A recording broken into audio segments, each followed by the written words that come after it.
Ya, terima kasih Anda masih menyaksikan Gapai Kemuliaan. Kita lanjutkan kembali pembahasan kita bersama Kiai Haji Muhammad Faiz. Nah, Kiai, Rasulullah pernah menganjurkan kita untuk mengajarkan anak berenang, memanah, dan berkuda. Ya. Nah, kalau kemudian kita kaitkan secara kontekstual saat ini gitu ya, dalam masa kini, itu bagaimana kita memahami dan juga memaknainya, Kiai? Ya.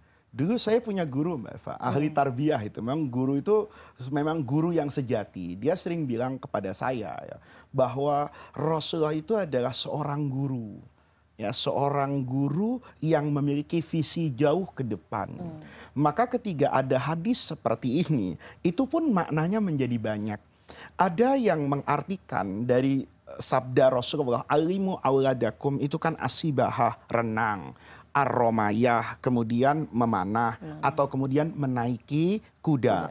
Ada yang mengatakan dari disiplin ilmu tarbiyah bahwa memang 3 kegiatan ini itu memberikan dampak dan manfaat yang besar kepada manusia. Misalnya ar-romayah, panah. Itu kan ketelitian dan kejelian. Yang mau kau panah itu ada titiknya, fokus ke sana. Itu kan mengajarkan konsentrasi. Misalnya, kalau kemudian menaiki kuda, kan kita menaiki kuda itu kalau tidak pernah naik kuda, sakit semua itu.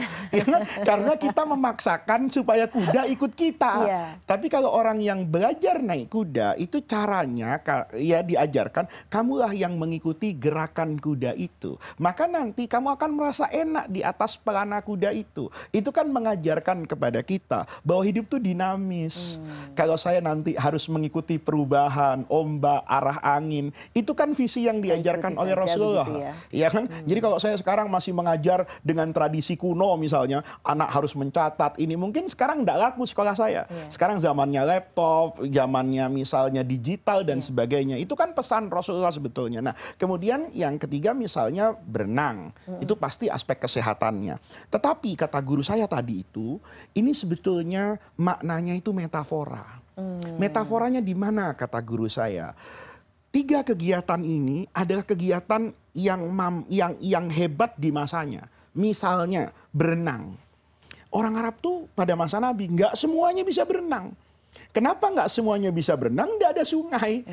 Tapi kita di Indonesia sungainya banyak, lautnya luas, empang juga banyak. Sehingga rata-rata orang Indonesia itu bisa berenang. Artinya apa?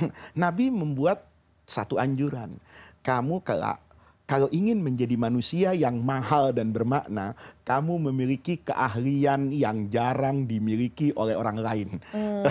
Kan mahal Mbak Eva. Jadi ya bukan semata-mata hanya disuruh berenang sebetulnya ya Kiai ya. Profesor misalnya, kan dibatasi juga dengan umurnya. Tapi ada guru besar emeritus.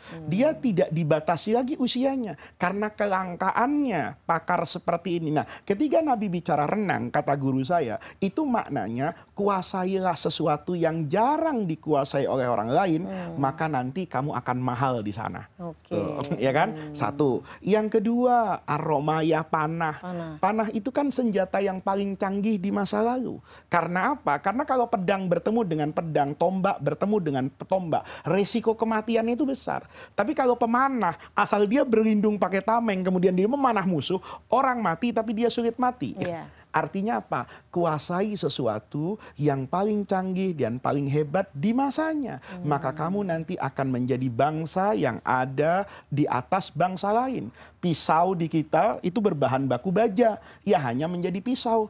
Tapi baja di tempat lain jadi kapal terbang, jadi senjata. Itu yang diinginkan oleh Rasulullah. Sebagaimana kuda juga alat transportasi pergerakan yang paling hebat di masa itu. Maka kamu harus kuasai ini. Itu sejatinya kata guru saya. Pesan yang diingin sampaikan oleh Rasulullah. Jadi saya itu sering bilang sama murid-murid saya, kamu latihan berenang boleh, latihan memanah boleh, tapi nggak di situ. Karena zaman kemudian berputar. Boleh jadi panah di masa lalu, wujud sekarang itu ada di komputer, ada di sarana prasarana modern. Boleh jadi renang sekarang itu adalah disiplin ilmu yang jarang dikuasai orang dan kamu harus menjadi penguasa di ilmu itu. Oke, jadi harus menguasai keilmuan yang langka gitu ya Kiai ya. Kemudian senjata atau apa ya, atau alat yang Mbak Eva, paling canggih gitu kalau ya saya Kiai ya. bisa berbahasa Mandarin, saya mungkin punya kesempatan jadi kiai hebat di Cina kan? Iya. Karena tidak banyak kiai yang bisa bahasa berbahasa Mandarin. Tapi kalau yang berbahasa Arab mungkin sudah banyak. Pasti kan gitu, harus sudah bisa banyak. menguasai bahasa Arab. Itu sebenarnya inspirasi yang diinginkan oleh Nabi. Kalau kamu bisa bahasa Mandarin, saya bilang sama santri saya, kamu nanti ngajarnya nggak di Jakarta, nggak di Bogor, ngajarnya di mana? Di Beijing, muridnya Jet Li misalnya, kan luar biasa itu. Nah itu sebetulnya inspirasi yang ingin disampaikan oleh Nabi dalam hadis tadi. Oke, nah semoga apa yang disampaikan tadi juga bisa menginspirasi kita semua. Amin. Kiai terima kasih sekali lagi atas waktu yang sudah diberikan dan ilmu yang sudah diberikan hari ini. Insya Allah kita akan ketemu pada episode berikutnya. Dan pemirsa, usai sudah jumpa kita kali ini dalam program Gapai Kemuliaan. Semoga kajian kita hari ini membawa manfaat dan menjadi wasilah kita menjadi hamba Allah yang lebih bertakwa. Semoga Allah senantiasa mudahkan kita dalam menuntut ilmu. Saya Eva Yunizar dan Kiai Haji Muhammad Faiz undur diri. Terima kasih atas perhatian Anda. Wabillahi taufik wal hidayah.